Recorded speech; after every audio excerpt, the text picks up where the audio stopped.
inevitably when we talk about things at a national level, they tend to be, well, we have specifically made them to be based on principles rather than the detail. And I think it's important to know the history and the principles behind the nature of clusters, the change in the way we address quality, and the role of cluster quality leads.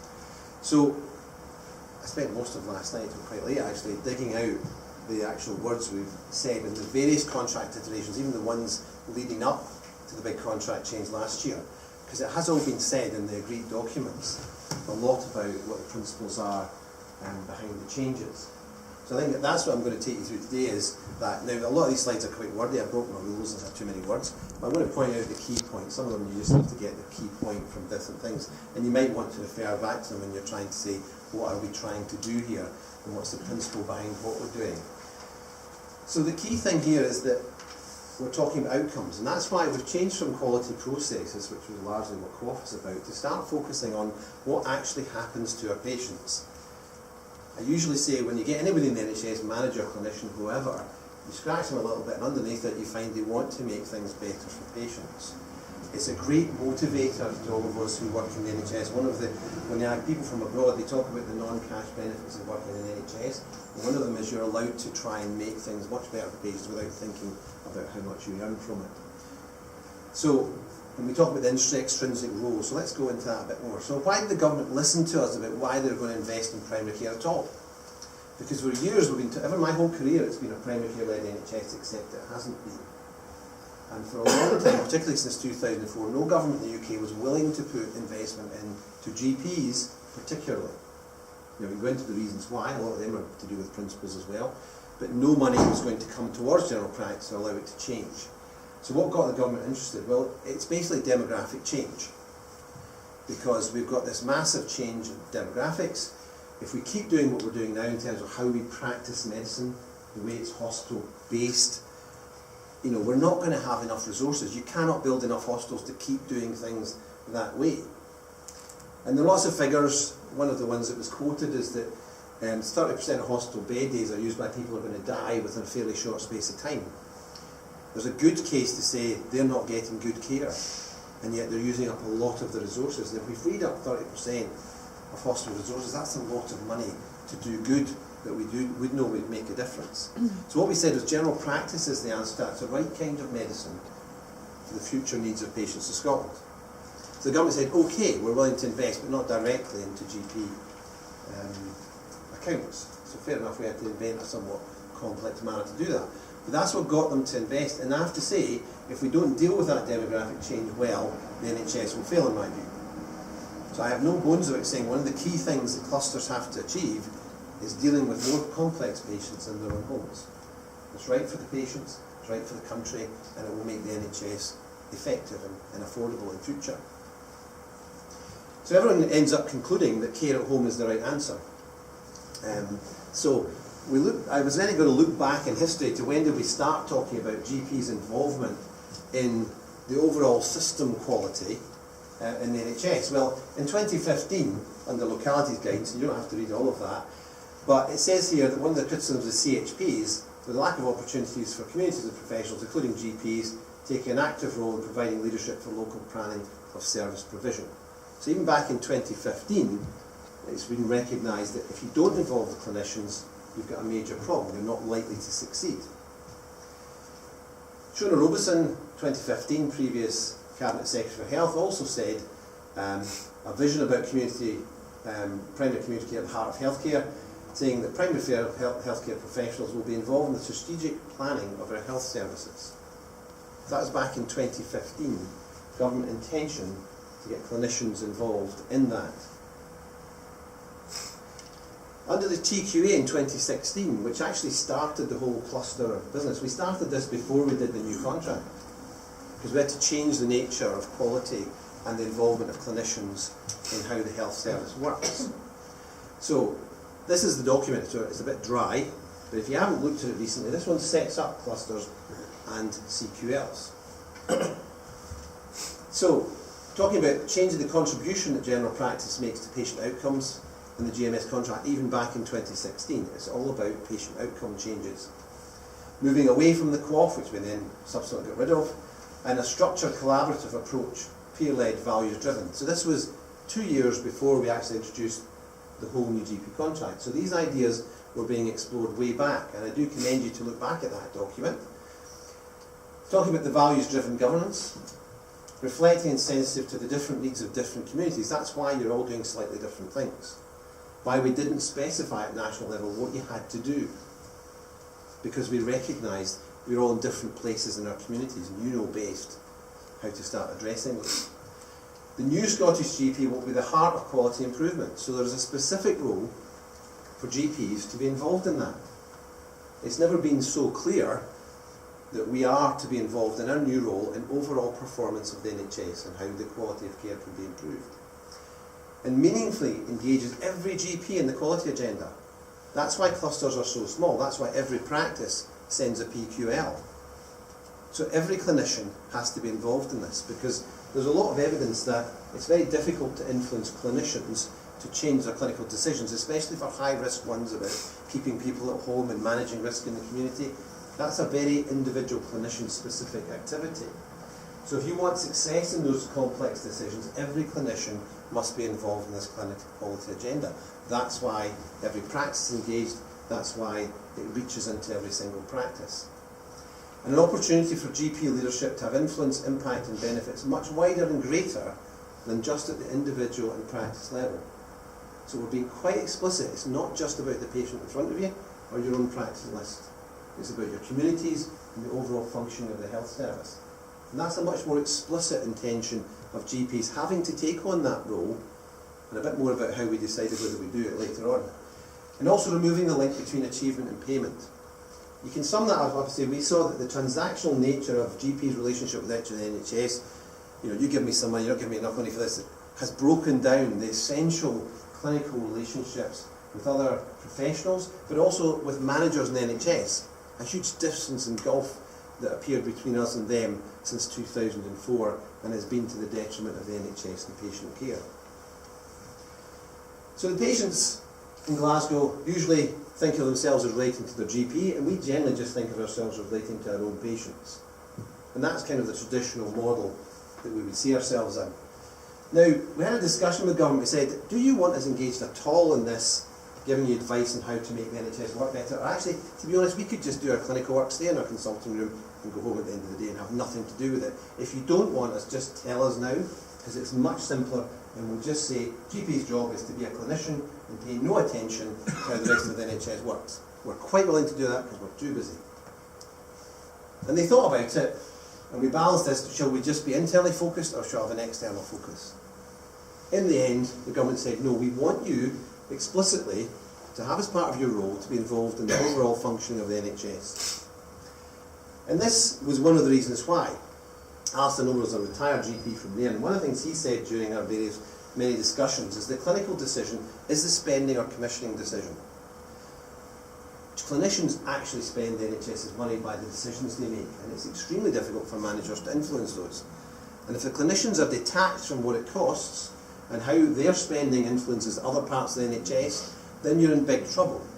Secondary care medicine is generating more and more costs, not always for better health outcomes. And that's, in my view, because clinicians are detached from the opportunity costs of what they spend. If you spend more on that MRI scanner, somebody else is not getting a home help or blood test or help in somewhere else. No matter how much money they give us, we'll never have all the money we could spend in healthcare. So we have to find ways of using what we have to get better outcomes. And we all have to be engaged in this. If we're detached from that spending decision, then the money won't be well spent and we will not manage to achieve what we need to achieve. The NHS will not survive. So that's at the basis of why every clinician has to be involved somehow in how well we're spending the money to get good patient outcomes. And the contract itself, when published, says it's intended that GPs will become better embedded in HSCPs as the senior clinical leaders working collaboratively with managers to achieve better outcomes for patients. Page 26. That's agreed between the profession and the government, and through our MOU, through HSCPs. A very strong principle that we work collaboratively with managers to improve outcomes for patients. A new cultural shift and paradigm in which we're going to work. So, not just are we going to look to our own patients and our own consulting rooms, but through clusters we relate to how the overall system works and trying to make it work better and deciding, is this the right way to spend the money? Should we be doing something better with the money to achieve better outcomes for patients, given it's always going to be a limited pot? So again, go back to the TQ arranged in 2016, comprehensive national approach to GP cluster working when it started, small groups of practices. That's actually based on theories around quality circles which are established in Europe, that getting those small groups where everyone's involved is actually more likely to produce good quality care than having much larger groups where you're distant. So the idea has got to be local in terms of getting local quality improvement. Agreeing with partners, a clear set of outcomes and a means to review them collaboratively, the sort of thing you were talking about with the data earlier on. Improving outcomes through cycles with the same outcomes, or sometimes choosing some other, because you can't do everything all the time. So we've seen the different ways, you're all picking different things and trying to move on the quality agenda, but learning from each other. And an evidence-based approach to improvement, actually showing that you make a difference, because if you're doing something that doesn't work and it doesn't improve outcomes, you have to stop doing it and do something else. And all about collaboration here, working with others in health and social care. So we have to look beyond just our immediate medical model and our world of practices.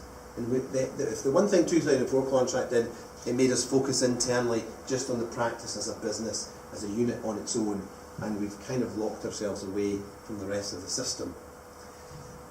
So, in part of the role of the GP cluster was discussion. It was actually Gregor Smith who came up with the idea of calling it intrinsic and extrinsic. So, because there was a quality group that was working parallel to negotiations and came up with these concepts. The idea is an intrinsic element of the role and an extrinsic element. So the intrinsic one is a learning network for local solutions and peer support. We've seen examples of that today. It will consider clinical priorities for the collective population. Again, we saw that earlier on today. If it's sepsis, something you're thinking, this might really matter to our community, let's spend some time on it. Transparent use of data, techniques and tools to drive quality improvement. These are skills which aren't necessarily ones we hold. So you're already becoming upskilled in quality improvement in this whole process. And all GPs, I think, have to have some knowledge of that, or else we won't succeed. But the transparent use of data, so the price of not being micromanaged is transparency of the patient's data and outcomes. And we get open to the world, eventually to the public if it's not there already. Everyone can see how the whole community is doing in terms of health outcomes. And we have an open debate about how we improve them, including with our communities going forward. To improve well-being, health and reduce health inequalities, quite explicitly, quite broad concepts of working with the whole community to improve the health of that community. And that's the intrinsic bit. We said if we can't engage extrinsically, we can at least do that. Because at that point we didn't know if anyone wanted us to do extrinsic, because it's more than up to the government, it's up to HSCPs as well. But the extrinsic function would be collaboration with the practice, working with a multidisciplinary team and third sector partners, influencing the priorities and the strategic direction of IGBs as the clinical advisors to the managerial side of our organisations. We are part of HSCPs. We may not always feel like it, but we are, and we should be. Provide critical opinion to aid transparency and oversight of managed service. We should be commenting on how well the services that the HSCP runs. Now, we've had some people in my group talking about how some of them don't run well. And we should be involved in saying that's not producing good outcomes. And we should do the same in secondary care. Ensure a relentless focus on improving clinical outcomes and addressing health inequalities. We should have as part of our role that we keep working on improving those outcomes all the time. It's the outcomes we keep looking to. If what we're doing isn't working, we change what we're doing and we learn from somewhere else. The GP cluster, there's a lot in what the GP cluster is supposed to do. It's a professional grouping of GPs. It's not one that's there for commercial gain. That's quite different to most of the ones in the other parts of the UK. We specifically did not make it a commercial grouping. They're not legally contracted with each other. They don't hold budgets, they don't employ staff. It's all about bringing your professional expertise and advice in, not anything else. You're not going to provide services through clusters. Practice quality leads is what brings in each practice into that. And remember that now the new contract from April includes the equivalent of 2 sessions a month of time to spend either in cluster meetings or doing other stuff. I appreciate you can't always backfill, and that's why we didn't specify how you had to do it. But there has been a resource to each practice for time to get engaged in this. So there it invents the cluster quality lead, which is you, whose role is to facilitate and guide the members in liaise with locality and professional structures. CQLs are not the bosses of clusters. It's an interesting thing because you aren't in charge of the cluster. We talked a lot about being empowered by a cluster and accountable to them. It's a new way of thinking that it's not about being in charge. And the cluster decides, for example, what data all practices have to provide under new contract. So interestingly, clusters themselves are funded by the GMS contract. They're attendance at clusters. CQLs are funded by HSCPs. And in fact, HSCPs have to decide if they want to invest in this extended role for GPs, and they'll do it predominantly through our increasingly professionalised CQLs. And I think it's an investment they have to make if they're to succeed in the future. To engage in peer-led quality improvement, not rushing ahead here, within and across practice, which you're doing, contribute to oversight and development of care within the wider healthcare system. This is 2016, we're quite clear about having an extrinsic role. We talked a lot earlier about using data to do that, facilitate assurance, because it will be assurance of the performance of the overall system, no longer just GPs being quality.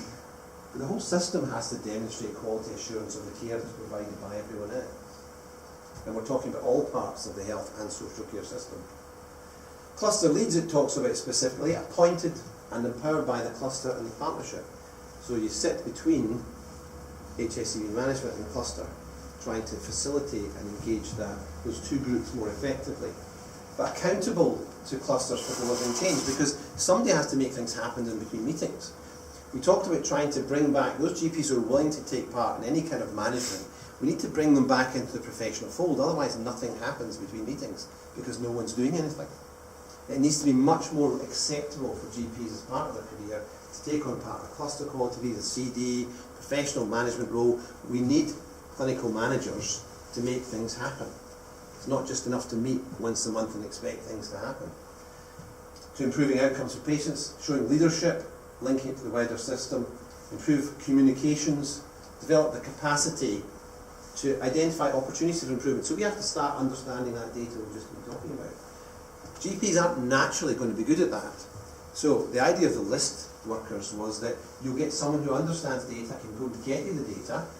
I've also spoken to Jono before, which I always had the ambition that each cluster would have a public health consultant attached, because I see them as the intelligence arm of clinical medicine, to help us to understand the data and work out whether what we're about to suggest as a change is likely to be successful, and then how to know whether you've been successful afterwards. Because if you don't understand the data and the statistics, you can go down the wrong road, and it's very easy to do that and say what we're doing is working when in fact it isn't. One of the things that led again to develop thinking was this conference, the Quality After Cough conference on 23rd of March 2016, again 2 years before the new contract comes in. This talked about clusters and plan for transforming primary care, because it is much wider than just general practice. Quality circles in Europe was European colleagues telling us these small groups of clinicians work to improve quality. They're at least as good at, if not better than Quaff will be for that. And a lot of discussion about how we have to use improvement science to learn how to make things better. Now, at the same time, in March 2016, I became aware of this guy called Don Berwick. I hadn't really come across before. And it's great. I would encourage you to go on YouTube. He is worth watching on YouTube, by the way. If you put in Era 3 and Don Berwick, you'll find a 7-minute video where he's talking on a radio show and he's explaining what this means. And I strongly commend you to go and look at that. 7 minutes of genius about how the whole culture of healthcare should change. And it actually does underpin the contract. I point out at the bottom here, we mention him on page 26. It's a guiding touchstone of what we're doing. If you want to look at principles for what we want to achieve, have a look at him saying, he's a lot better than me. Then he talks about 3 years in healthcare. The first one was, doctor knows best. Noble, beneficent, we self-regulate, and that was the original way the NHS worked. Doctors were in charge. Wasn't all that brilliant at times? And for the modern world it didn't suit very well. So we moved into Era 2, and this is the era of general management.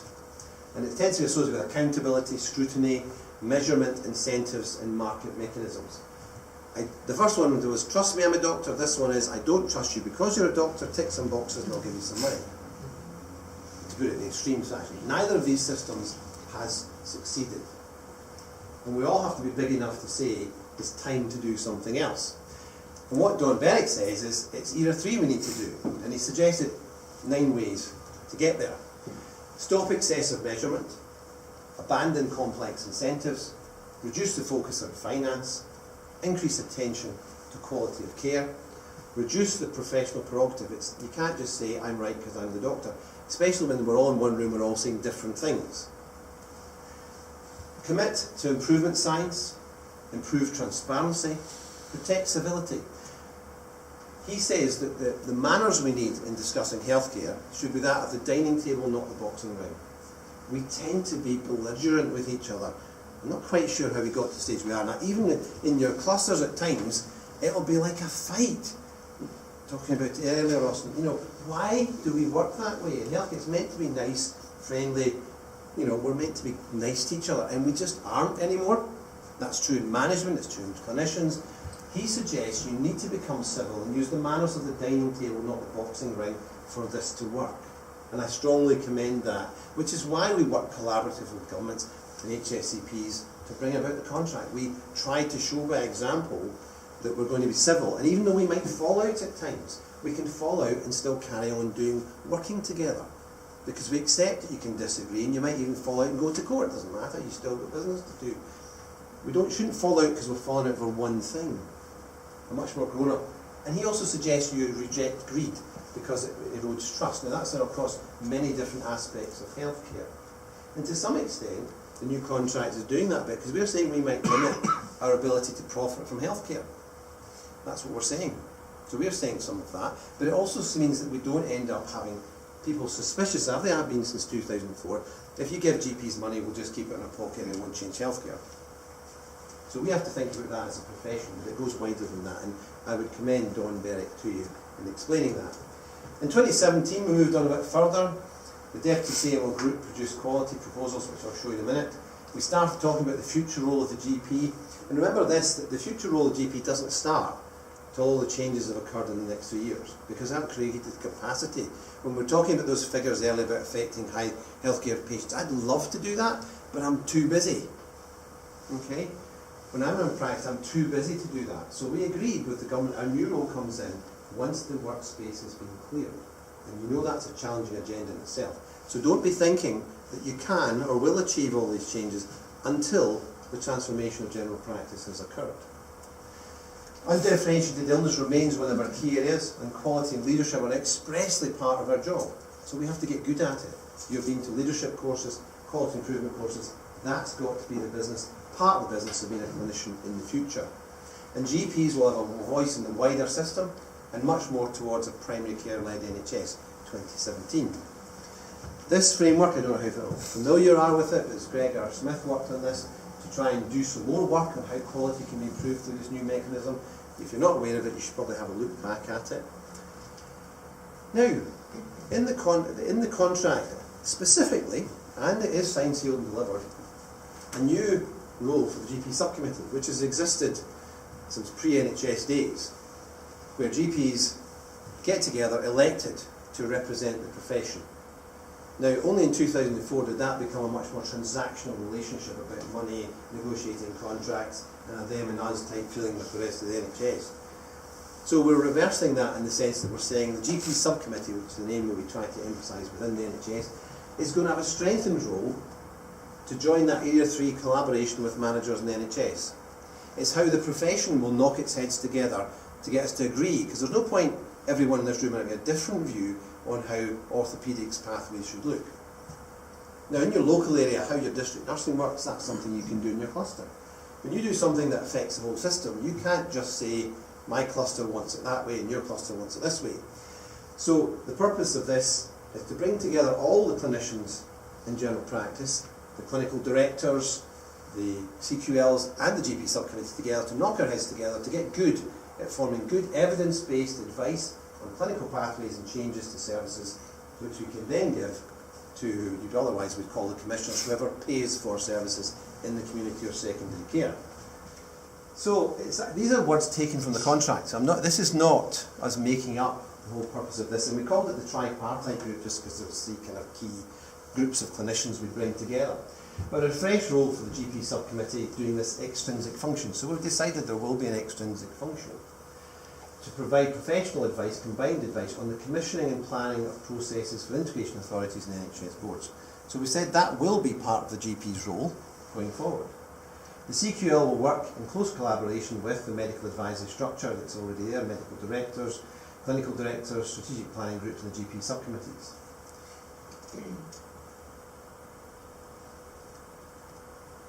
The GP subcommittee will also be responsible for and funded to do these local arrangements to ensure effective collaboration between these groups of clinicians. And that's the new funding that's coming from the government to fund GP subcommittees, because it's their job to collaborate and bring those groups together to stop us having disparate views on clinical advice, so that we can bring together evidence and agree a combined view for things that affect the whole city or the area, particularly around secondary care.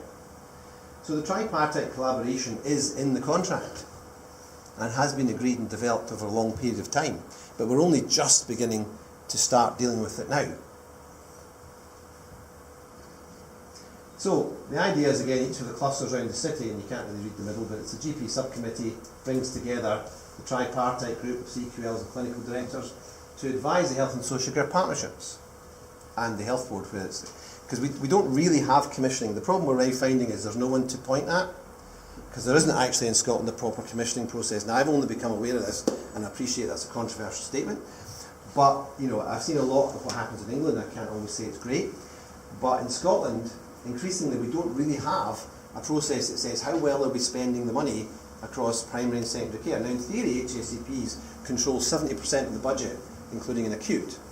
But their actual ability or current engagement with that process and saying how well is it being spent to deliver outcomes, I think, is a bit shaky. So is there a process by which we can provide this advice, and who's going to take it and listen to it? The answer is I don't know yet. So there's a question to the system. We may go through this and there's no one ready to listen to what we have to say. But that's a challenge to Scotland's NHS. My view is that without clinicians involved in this, we will fail. And HSCPs will fail in the process. It is also true, and this is me speaking a bit more politically, that HSCPs have got a big role for local authority elected members. Quite rightly. In England local communities, there's only one other group who can counterbalance their views on how money should be spent, and I think that's the GPs. As established members of the community talking about healthcare, I think you'll be listened to. And I think it's an important counterbalance to the weight of elected members in running HSCPs and local authorities.